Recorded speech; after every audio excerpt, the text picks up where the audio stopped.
June 1940, British Prime Minister Winston Churchill, following massive loss of war materiel at Dunkirk, turns to the United States for assistance. The American War Department sells Britain over $43 million worth of supplies: guns, planes, ammunition, trucks, all the tools of war. Under the cash and carry policy in place since 9 November 1939, the British must pay for the goods before using them in their battle against Germany. Within a few months, however, the war effort depletes the British exchequer to such a degree that they no longer have the cash to replace the precious materials being so rapidly consumed in the war.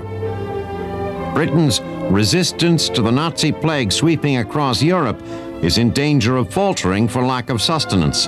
In his fireside chat on 17 December, President Franklin Roosevelt states his intention in the strongest terms yet to assist Britain's war effort.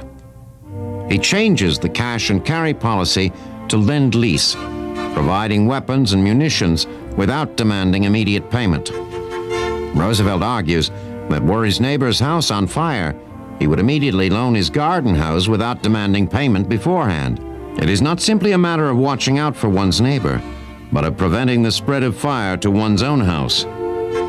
Nearly 3 months of heated debate in Congress follows, and on 12 March, Roosevelt's Lend-Lease proposal becomes a reality. The president now has the power to manufacture, sell, lend, transfer, lease, or exchange any war material to the government of any country whose defense the president deems vital for the defense of the United States.